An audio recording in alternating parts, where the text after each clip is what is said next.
Hello students, good evening all of you. Myself Monica Yadav from Chemistry Department. तो कैसे हो सब लोग? आई होप आप सभी अपने घरों में बिल्कुल अच्छे होंगे, आपकी फैमिली भी सेफ होगी, ठीक है। और आपको बीएससी सेकेंड ईयर से बीएससी थर्ड ईयर में प्रमोट कर दिया गया है। तो welcome to our online classes and in BSc final class also. Okay, आपका बहुत बहुत स्वागत है प्यारे बच्चों ऑनलाइन क्लास के अंदर और बीएससी फाइनल क्लास में। तो सबसे पहले आपको पता होगा कि मैं आपको इनऑर्गेनिक केमिस्ट्री पढ़ाती हूँ, ठीक है। तो केमिस्ट्री का जो टोटल एग्ज़ाम होता है वो 200 मार्क्स का होता है, जिसमें as you know inorganic, organic और फिजिकल 3 पेपर होते हैं। जो इनऑर्गेनिक का पेपर होता है वो पेपर फर्स्ट होता है, जो पेपर सेकंड होता है वो ऑर्गेनिक का होता है, जो पेपर थर्ड होता है वो फिजिकल का होता है, ठीक है। सारे तीनों जो इनऑर्गेनिक, ऑर्गेनिक और फिजिकल के तीनों जो पेपर होते हैं वो आपके 50-50 मार्क्स के होते हैं और 50 मार्क्स की प्रैक्टिकल होती है, ठीक है। तो अब उसके बाद हम स्टार्ट करते हैं कि जो टोटल इनऑर्गेनिक, ऑर्गेनिक और फिजिकल तीनों सब्जेक्ट्स के अंदर ही 5-5 यूनिट होती हैं, 5 यूनिट्स होती हैं और उन 5 यूनिट्स में से आपको 2-2 क्वेश्चंस मिलते थे, ठीक है। पहले का पैटर्न है ये कि 2-2 क्वेश्चंस मिलते थे, उन 2 में से आपको एक क्वेश्चन को अटेम्प्ट करना होता था, ठीक है। तो हर एक यूनिट से एक 10 मार्क्स का क्वेश्चन बनता है, ओके। और 5 यूनिट में से पाँचों क्वेश्चन जो होंगे वो आपको अटेम्प्ट करने होते थे, लेकिन 2 में से आपको एक करना होता तो वो आपको छूट मिलती थी उसमें, ठीक है। अब हम आज के वीडियो में केवल और केवल इनऑर्गेनिक केमिस्ट्री के सिलेबस के बारे में डिस्कस करेंगे। आपके जो पेपर फर्स्ट होता है वो इनऑर्गेनिक केमिस्ट्री का पेपर होता है और फर्स्ट, सेकंड, थर्ड, फोर्थ और फिफ्थ 5 यूनिट्स होती हैं। मैं पहले ही आपको डिस्कस कर चुकी हूँ। तो हर एक जो टोटल कंप्लीट जो पेपर होता है वो 50 मार्क्स का होता है। हर एक यूनिट से 10-10 मार्क्स के क्वेश्चन आपको करने होते हैं। तो यूनिट फर्स्ट में आपका आता है hard and soft acid and bases, HSAB, ठीक है। तो HSAB मतलब आपको अगर नॉलेज है एसिड और बेस की में, तो आप उनकी प्रॉपर्टी के अकॉर्डिंग, उनके गुणों के आधार पर आप उनमें डिफ्रेंशिएट कर सकते हो, उनमें अंतर बता सकते हो कि कौन सा हार्ड है और कौन सा सॉफ्ट है। सेकेंड यूनिट है, उसमें metal ligand bonding in transition metal complexes, और इसमें जो मेन पार्ट होता है वो CFT का होता है, क्रिस्टल फील्ड स्प्लिटिंग का होता है।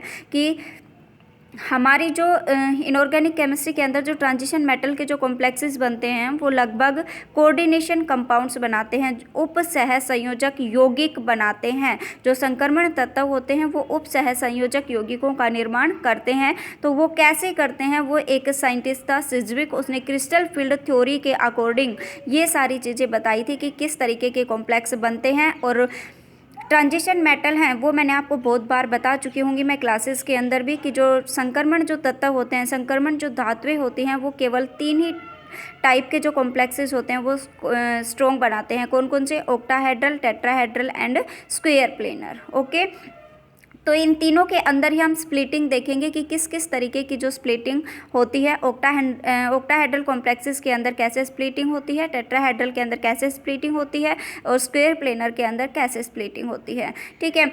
दूसरा जो पार्ट है इसका, तो magnetic properties of transition metal complexes, जो चुंबकीय गुण किस किस तरीके के होते हैं। तो ये एक LS कपलिंग है, स्पिन ओनली फॉर्मूला है, ठीक है। मैग्नेटिक ससेप्टिबिलिटी है कि किस तरीके से मैग्नेटिक ससेप्टिबिलिटी को हम अपने तरीके से अकाउंट कर सकते हैं, ठीक है। थर्ड जो यूनिट है उसमें हम क्या पढ़ेंगे, electronic spectra of transition metal complexes की उनके जो कॉम्प्लेक्स हैं वो तो बन चुके हैं, लेकिन अगर हम उनकी स्टडी करेंगे तो जो स्पेक्ट्रा बनते हैं वो एक पीक स्पेक्ट्रा बनते हैं, एक ब्रॉड स्पेक्ट्रम बनते हैं। तो पीक किसके बनेंगे और जो ब्रॉड स्पेक्ट्रम है वो किसके बनेंगे, ठीक है। इनको हम स्टडी करेंगे। दूसरा पार्ट है इसका जो thermodynamic and kinetic aspects of metal complexes. तो थर्मोडायनेमिक और काइनेटिक एस्पेक्ट्स इनके कुछ आइडियाज़ हैं, उसमें कांस्टेंट निकालने होते हैं, ठीक है, डेरिवेशन के थ्रू कि बीटा है, ओवरऑल स्टेबिलिटी कांस्टेंट है, स्टेप वाइज स्टेबिलिटी कांस्टेंट है, उनका डेरिवेशन है फर्स्ट पार्ट में। तो दूसरे पार्ट में है वो उसके फैक्टर्स अफेक्टिंग द स्टेबिलिटी, की स्टेबिलिटी को कौन कौन से फैक्टर्स अफेक्ट करते हैं, और स्क्वायर प्लेनर कॉम्प्लेक्सेस के अंदर जो स्क्वायर प्लेनर कॉम्प्लेक्सेस हैं उनमें कौन कौन सी सब्स्टिट्यूशन रिएक्शंस होती हैं। As you know, I hope आप सब्स्टिट्यूशन रिएक्शंस के बारे में आप जानते होंगे कि सब्स्टिट्यूशन कौन होता है। मैंने आपको कई बार बताया भी है कि जो स्ट्रॉन्ग और वीक होते हैं, तो जो स्ट्रॉन्ग जो कॉम्प्लेक्सेस होते हैं वो वीक वाले को हटाकर उसकी जगह पर अपने आप एडजस्ट हो जाते हैं, तो उन्हीं को हम क्या बोलते हैं, सब्स्टिट्यूशन रिएक्शंस। ओके, जो फोर्थ यूनिट है वो आपकी ऑर्गेनोमेटेलिक केमिस्ट्री होगी। ऑर्गेनोमेटेलिक केमिस्ट्री के अंदर डेफिनेशन, नोमेनक्लेचर, क्लासिफिकेशन, ये सब चीज़ें हम पढ़ेंगे। किसके, कुछ एक कंपाउंड्स हैं लिथियम के, एल्यूमिनियम के, मरकरी के, टिन के एंड टाइटेनियम के। और ये यूनिट आपकी ऑर्गेनिक केमिस्ट्री में भी है, लेकिन कुछ एक जो कंपाउंड्स है वो मैच करते हैं, जैसे लिथियम का है, एल्यूमिनियम का है। ये दोनों कंपाउंड्स ऑर्गेनिक में भी हम पढ़ेंगे, लेकिन एक जगह ही पढ़ेंगे, दोनों में आप कंफ्यूज हो जाओगे। अगर ऑर्गेनिक में आपने पहले पढ़ चुका है तो हम इनऑर्गेनिक में नहीं पढ़ेंगे, और अगर इनऑर्गेनिक में हम पहले पढ़ चुके हैं तो आप ऑर्गेनिक में मत पढ़ना। ओके, फिफ्थ यूनिट है वो बायो वालों के लिए बहुत अच्छी होगी, बायो इनऑर्गेनिक केमिस्ट्री। हीमोग्लोबिन और मायोग्लोबिन, एक उसमें जो दूसरा कॉन्सेप्ट है वो आता है कि एल्केलाइन अर्थ मेटल्स और जो एल्कली मेटल्स हैं, इसका मतलब जो एस ब्लॉक जो तत्व होते हैं, एस ब्लॉक तत्व किस तरीके से क्या प्ले रोल करते हैं हमारी डेली लाइफ के अंदर, ठीक है, उनके बारे में हमें डिस्कस करना होगा।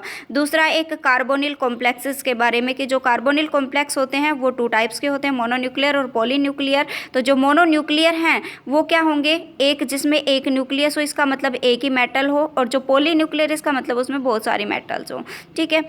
तो इसके बारे में हम डिस्कस करेंगे। एक है आपका सिलिकॉन्स एंड फॉस्फेजीन्स, और सिलिकॉन और फॉस्फेजीन ये 2 ही कंपाउंड्स हैं, इनकी प्रॉपर्टीज़ हमें पढ़नी होंगी। और एक इनऑर्गेनिक पॉलीमर्स के बारे में, ठीक है, कि इनऑर्गेनिक पॉलीमर्स क्या होते हैं, और जो इनऑर्गेनिक पॉलीमर्स की जो यूनिट है ये सिलिकॉन्स और फॉस्फेजीन्स, ये बहुत ज़्यादा इंपॉर्टेंट होती है, इसके अंदर बहुत सारे क्वेश्चंस आते हैं, ठीक है। तो आज की वीडियो को हम यहीं पॉज करते हैं, यहीं रोकते हैं, क्योंकि आज फर्स्ट डे है हमारी क्लास का, और अच्छे से आप लोग अपनी पढ़ाई स्टार्ट करना। अभी 2 साल तो हो गए बीएससी फर्स्ट ईयर में, और सेकेंड ईयर में आपके एग्ज़ाम हुए नहीं है, लेकिन थर्ड ईयर में आप लोग अच्छे से तैयारी करो, ठीक है। तो आज हम केवल और केवल सिलेबस के बारे में डिस्कस करेंगे। नेक्स्ट वीक में, नेक्स्ट क्लास के अंदर हम अपना सिलेबस स्टार्ट करेंगे। ओके।